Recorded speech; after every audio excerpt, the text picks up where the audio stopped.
दोस्तों, आप जिस चीज को खरीद सकते हैं इसका मतलब ये नहीं कि आपको उसे खरीद ही लेना चाहिए। किसी बेवकूफ शराबी की तरह कभी पैसे खर्च मत करिए। मैंने ये गलती शुरू में की। ये बात है कोई 2007 के आसपास की। 8-10 लाख रुपए महीना कमाना शुरू कर चुका था मैं। 1 साल के बाद इनकम टैक्स रिटर्न भरनी थी। तो सीए ने कहा कि बेटा आपको इतना टैक्स भरना है। तो मैंने कहा मेरे पास तो पैसे ही नहीं है। बोला आपने इतना कमाया, कहाँ गया? मैंने बोला मुझे मालूम ही नहीं।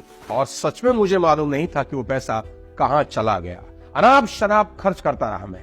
मेरे सीए ने कहा आपने 3 गुना ज्यादा कमाया है और आपके पास पैसा नहीं है। अब तुम्हें और कमाना होगा ताकि टैक्स भर सको। और फिर मेरे सीए ने मेरी आंखों में झांकते हुए कहा बेटा होश में आ जाओ।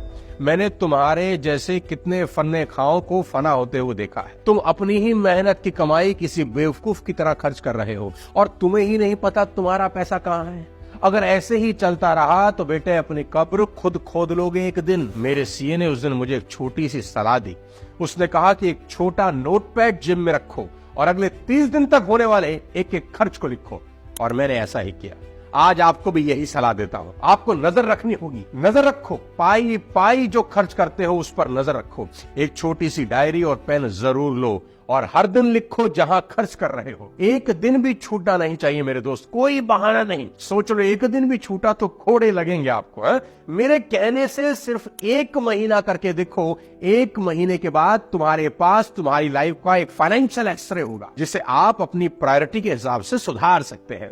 असल में जब कोई चीज सामने ही ना हो तो हमें पता ही नहीं चलता कि हम कर क्या रहे हैं। एक छोटी सी डायरी और एक छोटा सा पेन आपकी सोई किस्मत बदल सकता है। और मैं बहुत बड़े लोगों को पर्सनली जानता हूं जो हर महीने अपना ही फाइनेंशियल एनालिसिस करते हैं। हालांकि ये बहुत आसान है। एक डायरी, एक पेन कोई भी खरीद सकता है, शायद इसीलिए करना बहुत मुश्किल है।